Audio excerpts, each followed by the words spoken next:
All right. We are live after some technical issues, Vic Porcelli Sorry. and Katie Fitzpatrick, maybe. We are live on the News Talk STL social media platforms following tonight's second presidential debate. Vic, you can hear me, correct? I can. All You right. can hear And me?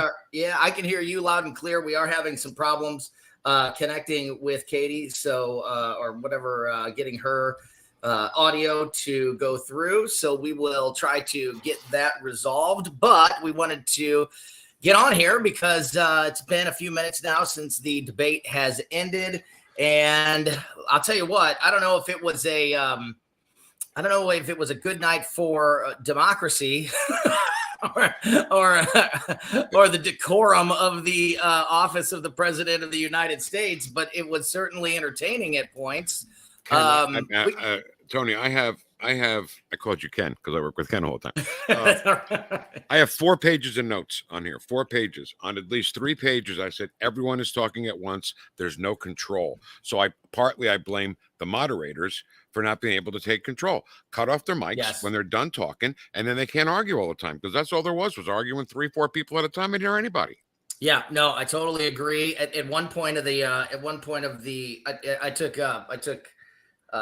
detailed notes in my Pokemon notebook. Of course you did. And and at one point towards the end of the debate, I wrote 9:52 p.m. Are we talking about curtains? Right. How much curtains cost? Right. Yeah. Right.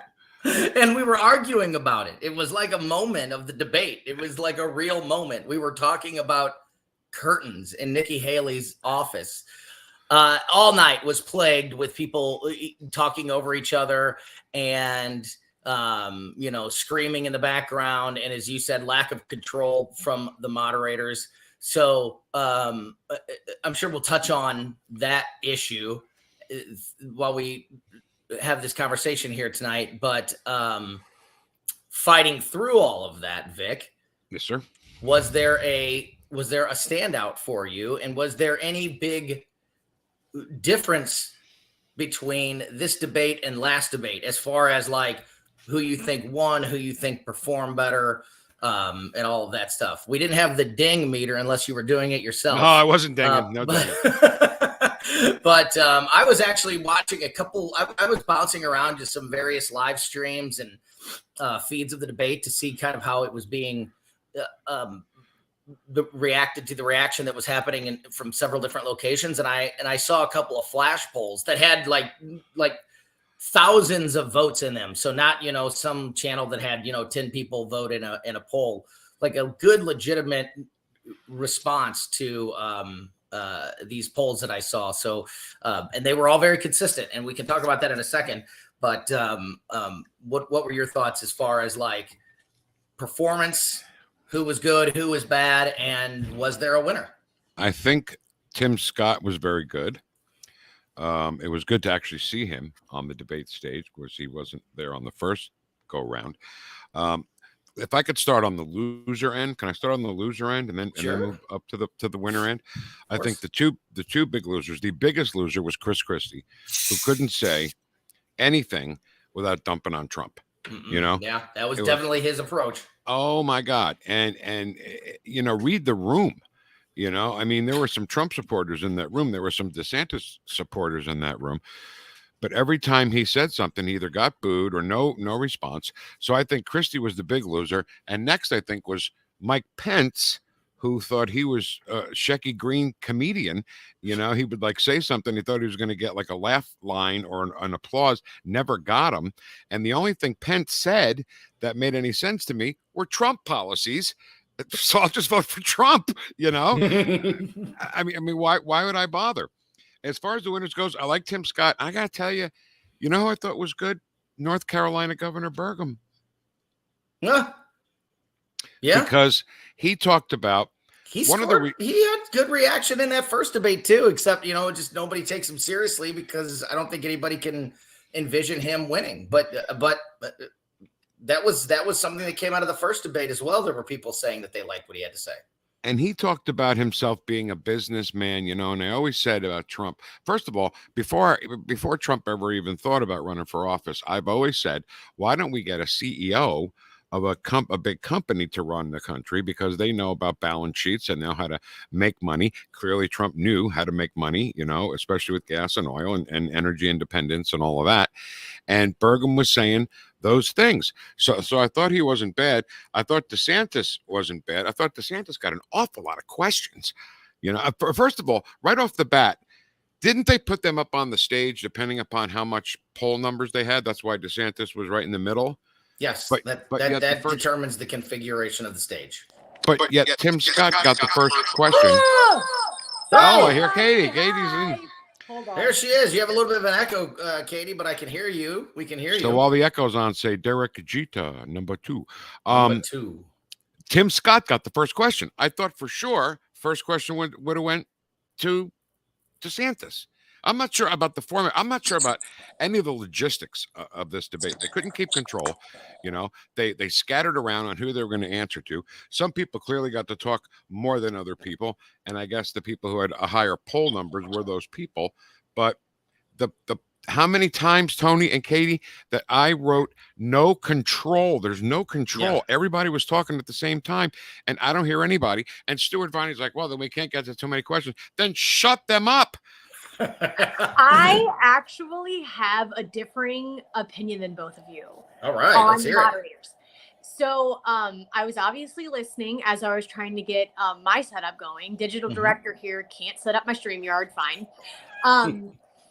I thought I had, going into this, I was not liking the idea of Dana Perino being involved. I really like Dana Perino as a person, and I think she's great at her job. I just didn't think she would have control over it. I thought she did great. I thought Dana Perino, out of the 3 moderators, had complete control. I felt like, yes, there was interruptions and yes, there was chaos, but when she spoke, I felt like they listened to Dana Perino more than Stuart Varney and more than the other woman that was also moderating. Forgive me, I can't remember her name. But I thought she did a pretty good job. And I think the winner of the night was actually Nikki Haley. I thought Nikki Haley was... I thought she used her experience to her advantage and she attacked the right people. But when it came to policy on that stage, specifically foreign policy, I felt like she used her experience to her advantage in a very high way. Katie, with that being said, I think Nikki Haley said the most important thing of the entire night. And I've been saying it for 2 years, since July 19th of 2021. Why do we get antibiotics from China? Yes. Right? She mentioned that there's a plant in Tennessee that makes the same drugs. Well, why aren't we getting all the drugs from there? Not to mention, do either of you put it by China if there was some kind of war that they put poison in the antibiotic pills to kill a whole bunch of Americans? Would you put that by them? No, I wouldn't. So that was the most important. Nor would I put it by them to mess with the supply chain and not, Yes. you know, and either jack up the price to something ridiculous or just not allow enough drugs to come over. No, that is one of the biggest scares. The fact that we depend on China and other countries so heavily for medicine, when we can make it here, Tony. Yeah, exactly. Is it terrifying? Is definitely one of the big issues that I think as more people learn about will hopefully demand that there be change made. So I mentioned that there was a couple polls that I looked at throughout the debate. Now, I was watching a lot on YouTube, and I guess whatever polling system they were using, you could only list 4 candidates. So the poll that I saw at the end of towards the end of the debate that had close to 20,000 votes in it. So again, a pretty good chunk of people voting in it. Only had Nikki Haley, Chris Christie, Vivek Ramaswamy, and Ron DeSantis as options. So Tim Scott, Mike Pence, and Doug Burgum weren't even options for the people voting. So that's a little bit incomplete, obviously. But Nikki Haley was far and away the winner in the debate with 38% of the votes. Chris Christie was number 2 with 27%. Vivek 23%, and Ron DeSantis at 12%. You guys I don't agree with those agree. numbers? What's that? You guys agree with those numbers? Not at all. I was just about to say I don't agree with those numbers at all. I understand that Nikki Haley. I understand the Nikki Haley number. That makes sense to me. I can see a lot of people saying that she won. I did not see a strong performance from Chris Christie tonight at all. No. That's sort of He relied on Go ahead, Vic. Euphemisms. Donald Duck. Did you catch the Donald Oh Duck yeah, line? oh yeah, I got the Donald Like, Duck. right, exactly. So I got the Donald Duck. I think he just relied on that, and everything he said was a Trump bash, and everything Pence said was a Trump policy. So again, I ask, why would I vote for you? Then I'll just vote for Trump. I also don't agree with the Vivek Ramaswamy number being in third place. I understood after the first debate how a lot of people were saying that he won, and a lot of people were or saying that he performed well. I think, and we mentioned this during Columbo and Katie this afternoon. Tim Jones during our first debate coverage, during our virtual watch party, he came on afterwards and said something that I thought was pretty interesting, and I mentioned it this afternoon, that Vivek was that first debate was him because he was the big disturber in that first debate, and he was attacking everybody, and he was trying to get his name out there. And Tim Jones said a good strategy for him would be to do that in the first debate, to get the spotlight on him, raise name awareness, get everybody paying attention to him, and then he could dial it down and sort of be, more of a less feisty, bombastic, less bombastic approach in debate number 2. And I think he tried that.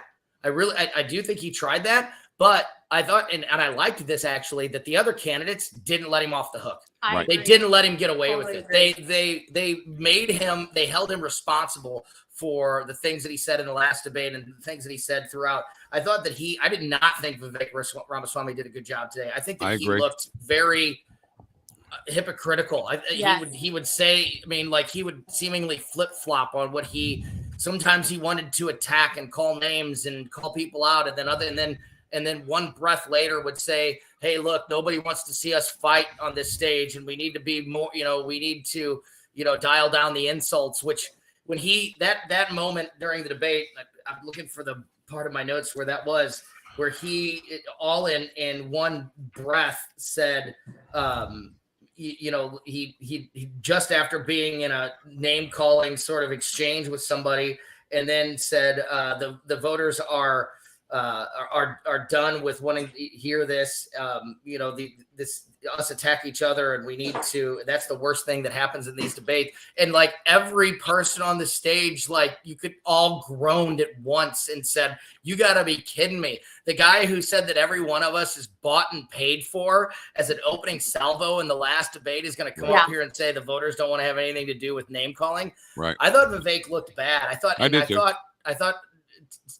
Speaking of Nikki Haley, one of the big moments that she had was when Vivek went on his big rant about TikTok and China, and he got done with his answer. And Nikki Haley said, "Every time I hear you speak, I get a little bit dumber." Yeah. I thought that was a great moment, and you could tell that Ramaswamy had no answer for it. He didn't know what to sort of how to respond, and I thought it was I like the fact that not everybody on that stage just kind of let him get away with, saying whatever he wanted to say and, change his take for whatever fits the moment. Maybe I'm being a little too harsh on him, but I know that there's a lot of people out there that like Vivek Ramaswamy a whole lot. I did not think tonight. I did not think he did a good job tonight. I really liked Vivek Ramaswamy that first GOP debate. I think he did exactly what his coaching staff and his campaign told him to do, and he did it well. Right. But I could not agree more with you during this debate. Now that he took this weird stance during this debate, let's hold off on the personal attacks, while the very first debate, all he did was the personal attacks. It's you can't flip-flop this young into your career, brother. You can't just flip-flop from one person to another and think that people don't notice that. So that was off-putting to me. Vic, I don't know if you are someone, I bring this up often. Tim Jones will have plenty to say about this week, but Tim Jones is not, he appreciates Nikki Haley and what she did during the Trump administration, but he thinks that she is an ultra hawk, ultra globalist.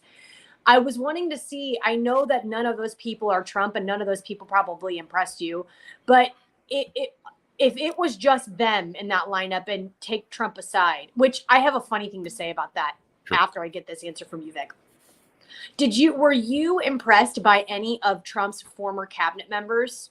I mean, obviously I know how you feel about Mike Pence, but were you impressed by any of their career during the Trump campaign that they were able to utilize to their advantage during the debate today? Yeah, and unfortunately, I hate to go back to him, but that's Mike Pence. I mean, Mike Pence didn't have an original thought in his head tonight, and Nikki Haley.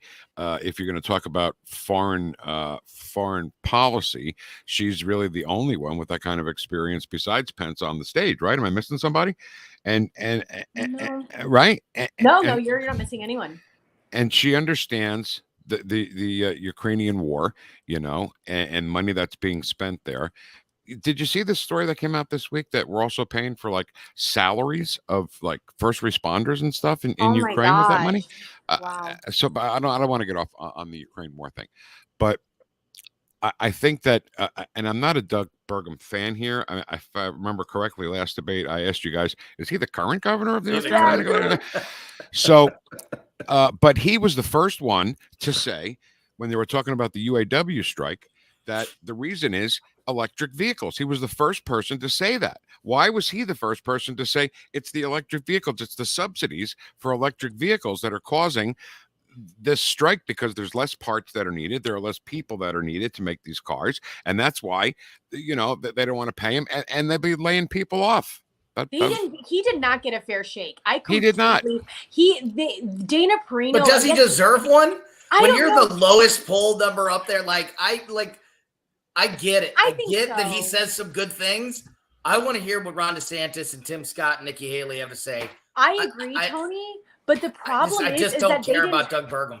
They didn't have, the problem is that when it was their turn to say something of note, they didn't take the opportunity. Ron DeSantis had time to be worthwhile, and he did not deliver. Yeah. And then whenever it was Doug Burgum's time, I'm like, oh, shoot, here we go. Like, okay, Doug. And then they asked him one question about farming, and then he brought up to them, so you're going to ask everybody else about energy. You're going to ask everybody else about foreign policy. You're going to ask everybody else on this stage numerous things, and the only thing that you're going to shoot my way is about. I was like, teach me how to Dougie. Okay. Right. And getting back to the EV thing, Tim Scott spoke. Vivek Ramaswamy spoke. Pence spoke. Tim Scott again. Nikki Haley. And then that's when Burgum mentioned electric vehicles. Why didn't all the people before him mention that? He was the first one to say that. And he is a business. Again, I am not on the Burgum train. Don't get me wrong. I didn't even know who the hell he was before last debate. But I didn't hear anybody else talk about EVs. No, can I say something really quickly? And then I just have to say something quickly.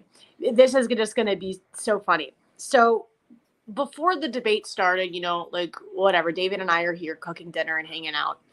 And David says to me, so is Trump going to be at this debate? I'm like, no. David's like, well, why? Like, why is Trump not going to be in this debate? And I'm like, David, Trump is like, the last time that I checked, Trump was like 55% in the polls.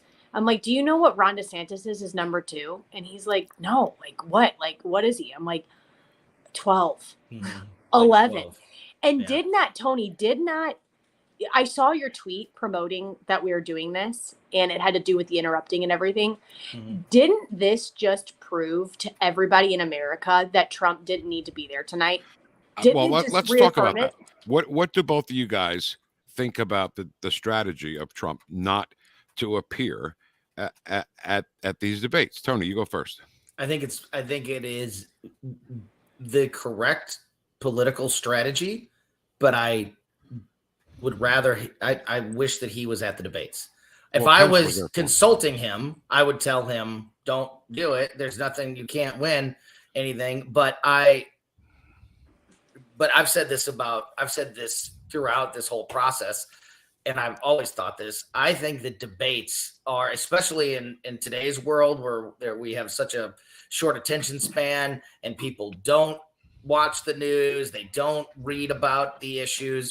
Debates are the only time that anybody gets a chance to really see these candidates go one-on-one and hear what their stance is and hear where they disagree and hear them, be held accountable to each other and the moderators. So I think I wish that there was some more mandatory participation in these type of debates. However, with that not being the case, Donald Trump is doing exactly what he should be doing. Katie, what do you think?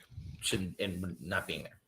I think tonight's debate changed that for me. I think I have always been under the impression that Trump should be there. I was wholeheartedly being like, I think it's unfair to the country, even though he's got miles and miles on these people of succeeding. I thought that it was a fair thing to ask for Americans to say, why aren't you at this debate?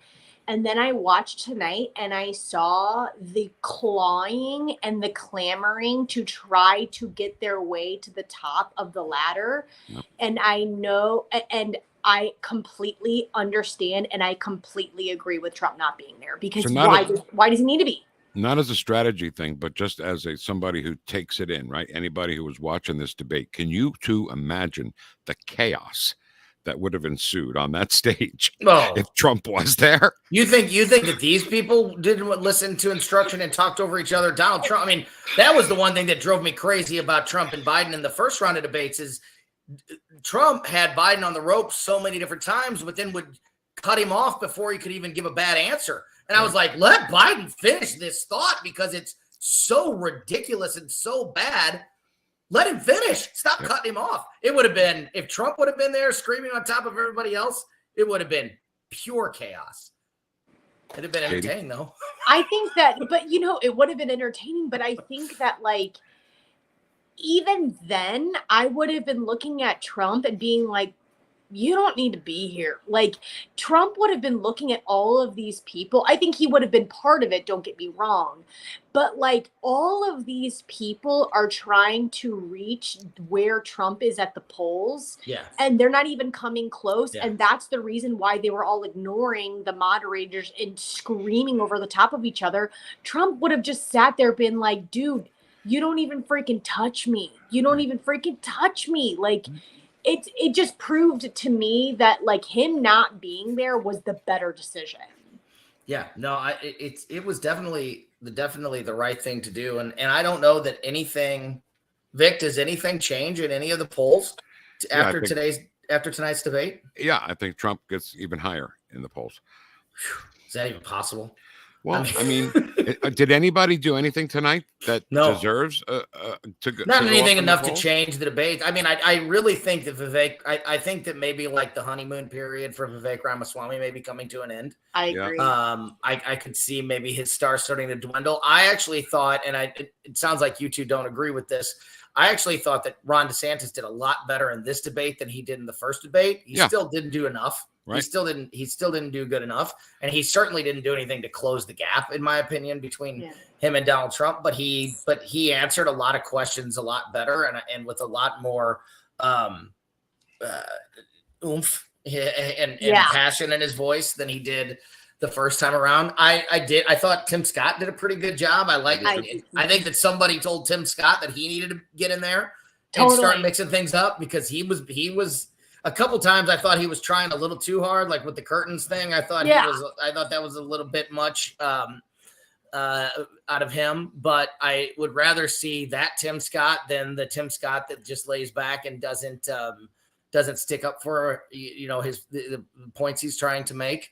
So I could see some movement in those numbers 2 through 5. I could see some movement between Ramaswamy and Nikki Haley and Tim Scott. But as far as closing that massive gap that Donald Trump has, that massive lead that he has, I don't see that changing. And I don't see how, I don't know. We'll see. I mean, I kind of hope, I know we're all happy with Doug Burgum tonight, but I kind of hope. I didn't mean to overplay that.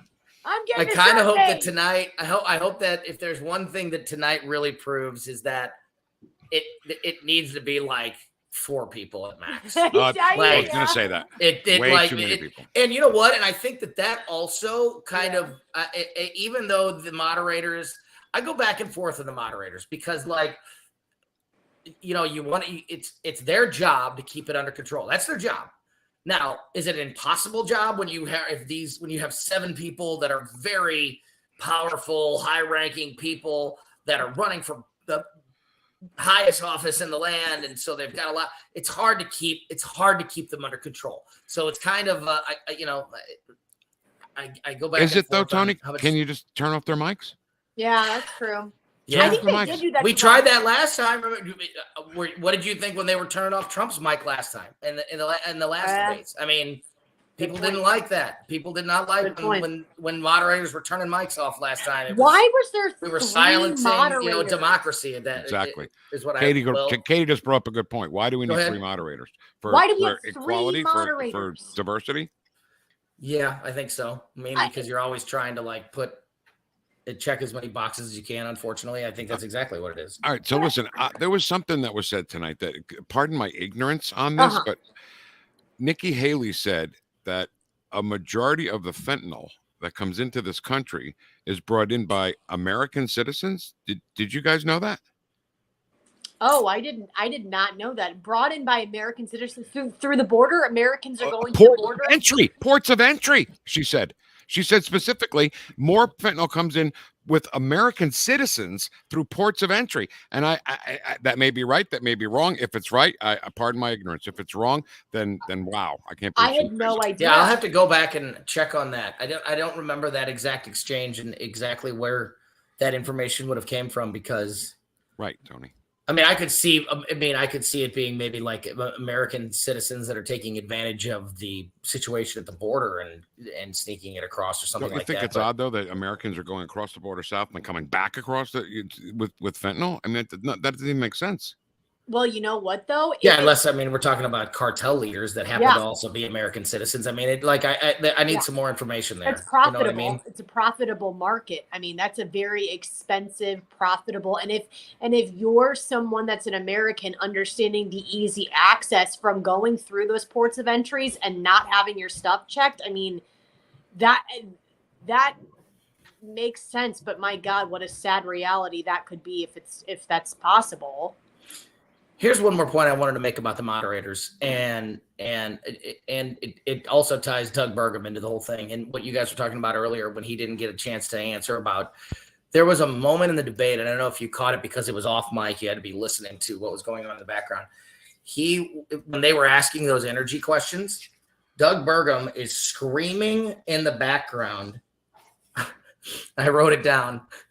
I'm the only governor of an energy state. I demand you let me answer this question. And nobody go back and listen. Good. Nobody even paid attention to him. Go back. That's exactly what he said. I'm the only governor of an energy state. I demand you let me answer this question. Oh my God. And they paid no attention to him.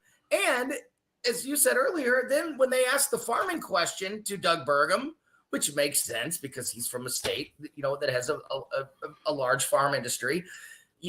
But he's the only one allowed to answer. This happened in the first debate too. They would ask a question that was a good question that you want to hear, or I wanted to hear the answer from every candidate. Like, what do they all have to say about this? And they would let 1 or 2, maybe 3 at the most of the candidates answer that question. And then they would change the question and ask somebody else. And on that farming question, they only asked Doug Burgum. They asked Doug Burgum. He gave the answer. And then they asked, I think, Tim Scott, that was the next person, and they asked a totally different question.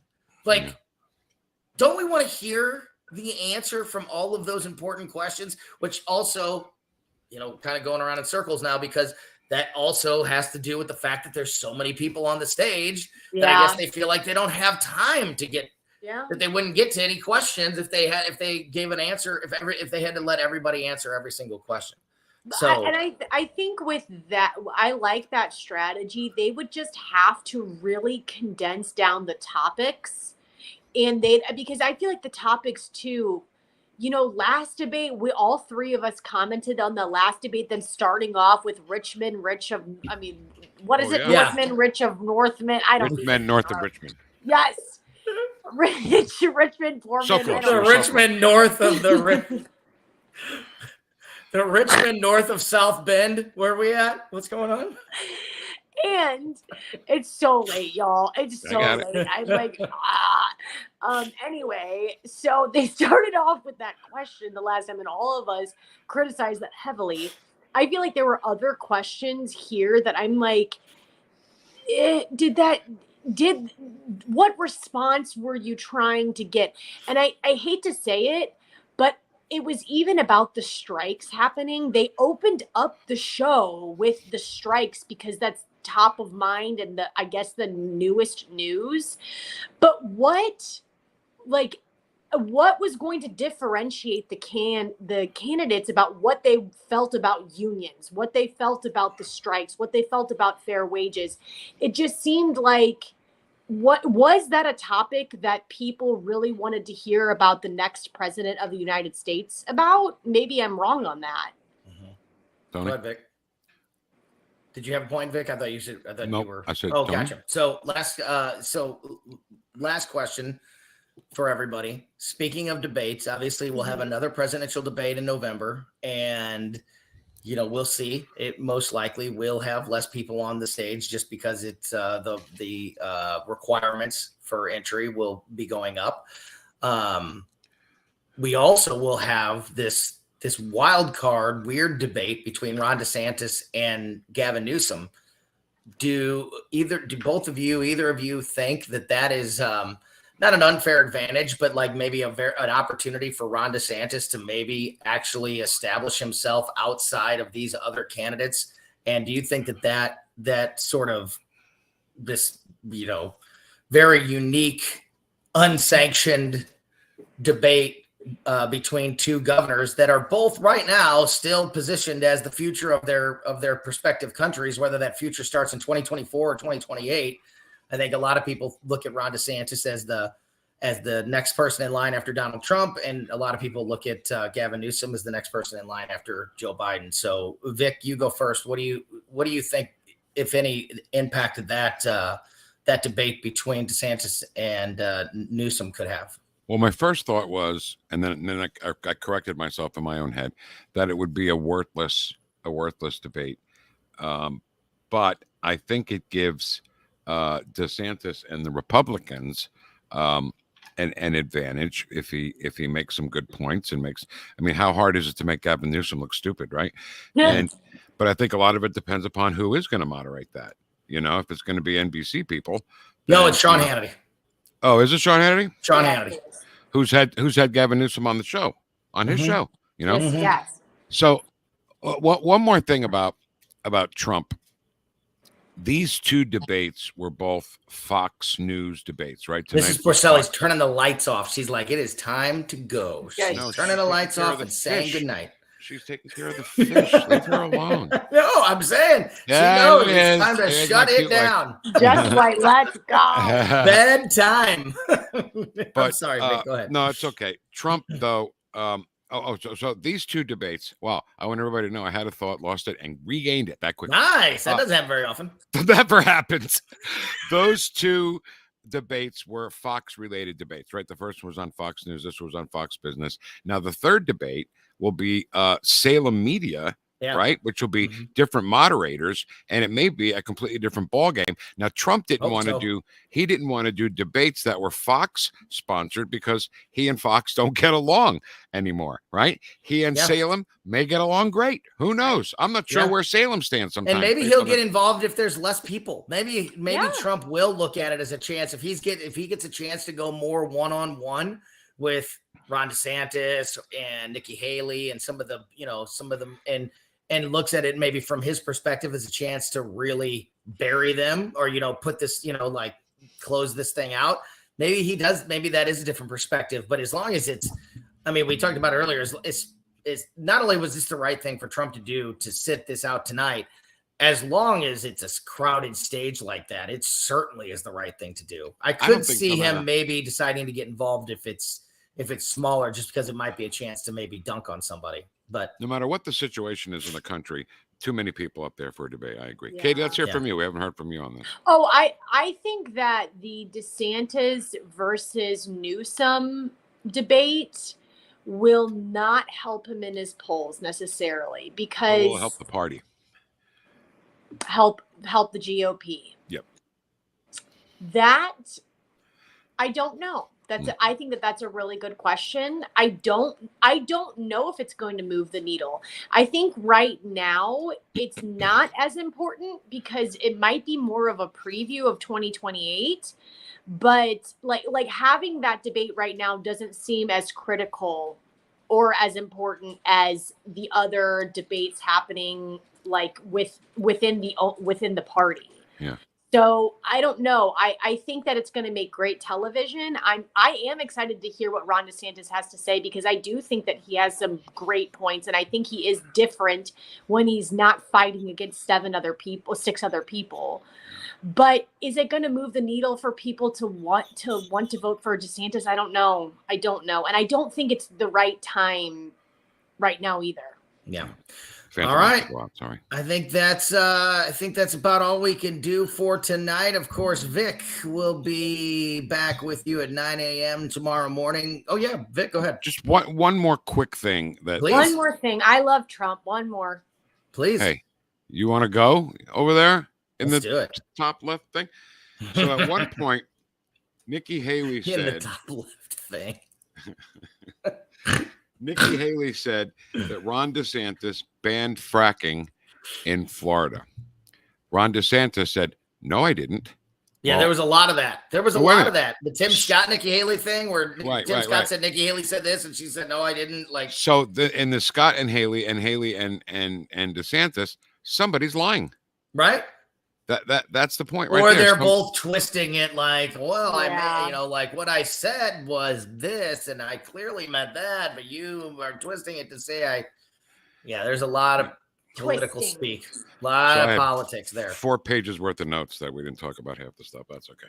No, there's you know what? Tomorrow. What's your final takeaway as far as person who did the best for themselves and maybe did the most damage to themselves tonight, Vic? I think Mike Pence and Chris Christie. I think Chris Christie did the worst for himself because, I will give him credit on one thing, and that is controlling the teachers' unions in New Jersey. He did that a lot. There's a lot of video if you go back and watch him fighting with people from the teachers' union, and he wins just about every argument. But you can't just win an election or be the nominee of a party just by bashing Donald Trump. I mean, he really didn't come up with every time I said to my boss, here comes the Trump bash. Oh, there it is. Let me write it down, And I don't think Mike Pence did himself any good because he didn't look good to me. Pence looked pale and tired and scared. Almost. Well, to your point earlier, Pence, like he has his differences from everybody. Like he really attacked the populist movement of the Republican Party, which is something Katie and I have talked a lot about on our show, and we'll continue to do that. He attacks that, but that is like the popular thing right now. So he's kind of attacking the thing that's working for other people. And then when he has something that he's taking credit for, it happened during the Trump administration. So as you said at the beginning of this, Vic, why not just vote for Donald Trump? Exactly right. If you liked. So it's like all of his successes that he tries to hang his hat on, the guy who was at the top that made all those things happen is still in this race. So why not vote for him? And the things that separated Pence from the pack are kind of the things that make him unpopular. So I kind of agree with you. And Tony, when he said, well, in one term, we had energy independence, I said, when you say we, you mean Trump? Because really, you had nothing to do with that. Right. Those were Trump policies, not your policies. So don't. Or even if he did have something to do with it, Trump was still the person leading the way. President. And he's still Exactly the right. one and he's still in this and could be leading the way again. Katie, biggest winner. I know you thought Nikki Haley did a really good job. Was she your biggest winner? And then also who did the most? Who damaged themselves the most in your opinion?